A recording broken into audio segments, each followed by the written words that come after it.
Alright, Scallon Sector, and this is my review for John Wick 2. First of all, if you enjoyed the first John Wick, you're definitely going to enjoy this one.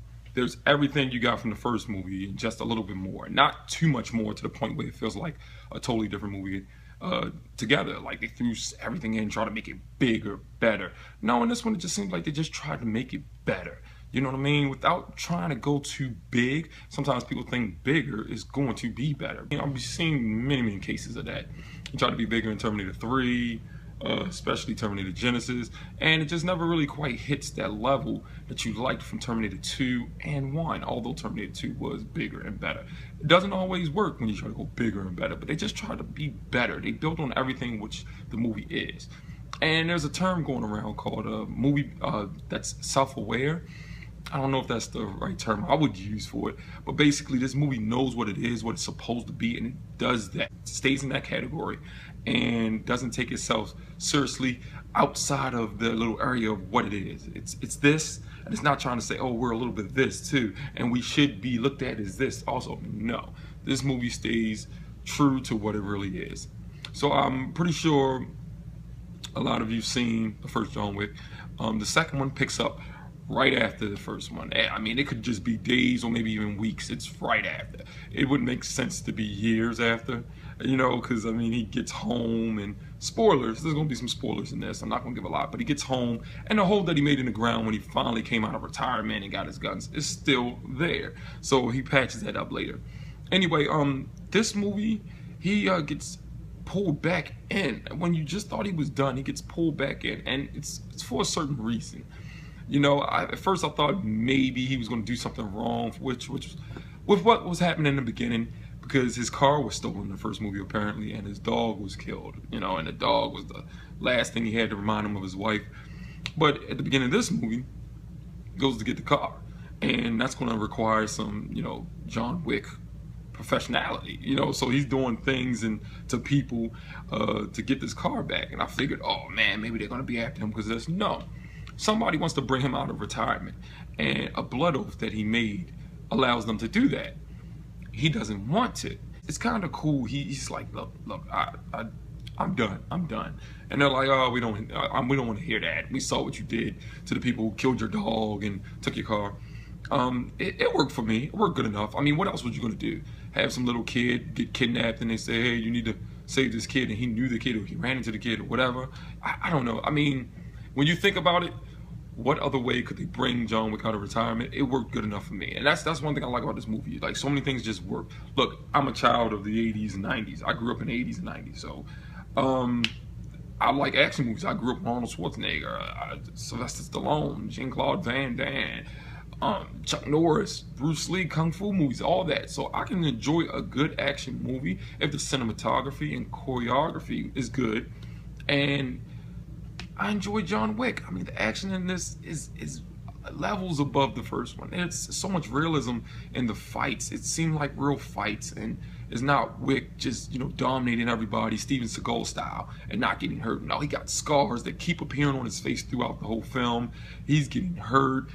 Common, who is an actor slash hip hop artist, plays a role in this movie because Cassian, and he's an assassin that he crosses completing this one last mission he was supposed to complete. And they know each other, of course. It's in Rome. I like the Continental Hotels, of how all the, you know, assassins go to this hotel and you can't spill blood there. There's no killing inside there, even if the person who's on the contract is in there. And what happened is Common is very much his equal. I would say equal. It seemed like they were pretty level on their skill and abilities. And it was nice to see that in here. It's not just somebody John could, you know, shoot center mass chest twice, once in the head, and John never misses. His headshots is, you know, I heard somebody say something like, he's got a cheat code on. He always hits you. It's fantastic though. It's wonderful. I like how he runs out of ammo in here. It's great. The action and everything is great. I don't even need to speak about that too much, but they do have some scenes where the action is, you know, very, especially between Cassian and John Wick, where the action is very, it's funny and it's creative and it's just a fun movie.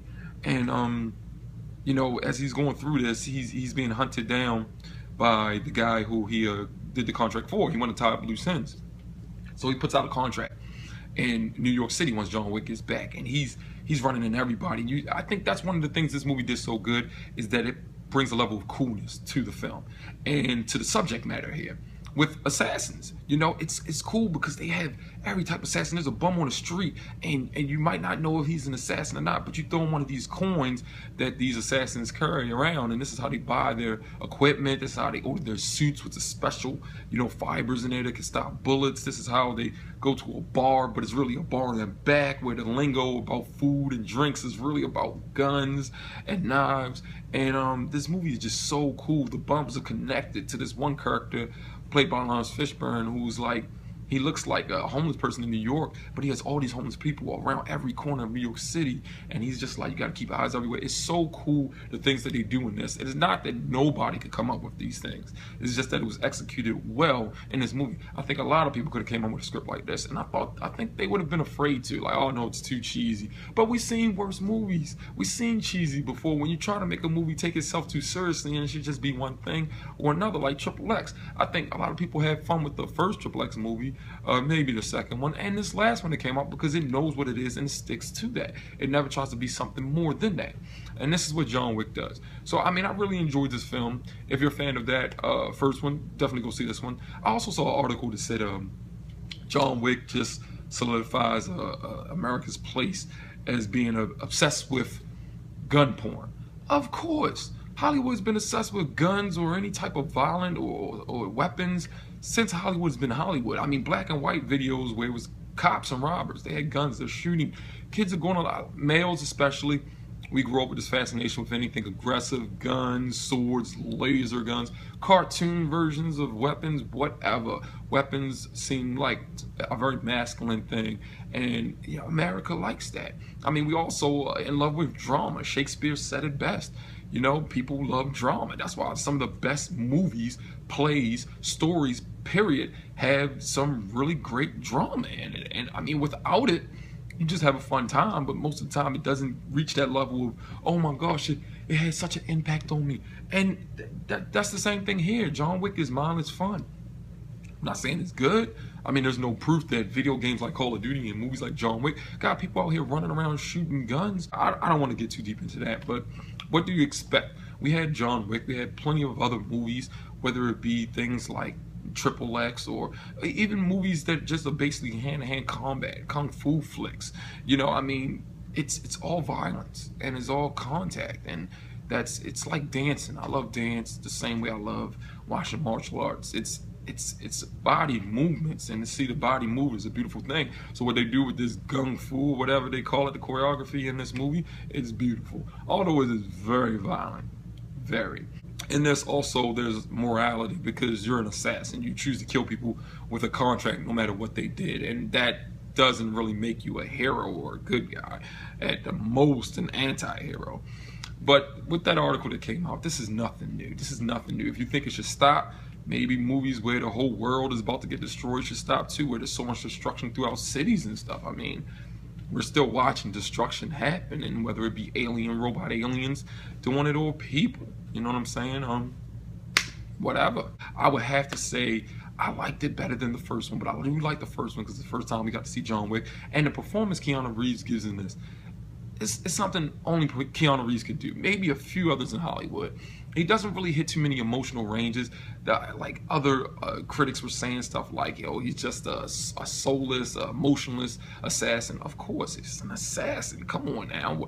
They're going to cry every time they got to kill somebody. That probably would be a good thing to add into a movie. I mean, somebody who just takes it so hard but has to do it. It'll be hilarious, though. But anyway, I mean, you know, come on. Like, what do you got? Like, Keanu Reeves deliver lines like, from Point Break, he's not coming back, or I'm working on it, and this with his retirement. Like, it's things where he does show emotion in this. He does sadness, regret, anger, and pain. He shows a lot of pain in this because he goes through it. But I think he does those really well. It's just that he's not hitting too many different ranges between those emotions and the other ones. I mean, he's not sitting around laughing or happy or falling in love again. You know what I mean? So, I mean, the movie is what it is, and I think it's going to be successful. It's going to make a lot of money because this is what people go to see. They know what they expected. They saw the first John Wick, and even if they didn't, the trailer to this one makes it look like the first John Wick. So I mean, you know what you're expecting. This movie's gonna make a lot of money. I definitely think we're gonna get a third one. Why not? Keanu Reeves at 52 is just kicking, and he's still moving around like he's 20. So let's make a third one. I mean, I would go see it. I'm there. They got my money. If they do it just as good as they did this second one. But anyway, scale 1 to 10. It's 8. An 8. It's a solid film. It didn't really disappoint me. I got everything that I wanted and what I expected, and it gave me even a little bit more. So that's never a bad thing. But that's it for my review. Didn't want to give away too much. Just wanted to talk about it. It's just a simple review, straight to the point. Like the video if you like the video. Leave some comments. Let me know if y'all like the film, or if you think they should take this in a different direction, or they should just stop. You know, if you saw it, do you think they should stop and make a third one? I thought it could be left open to make a third one. I definitely would enjoy it. Anyway, share and subscribe, and I will see you next time.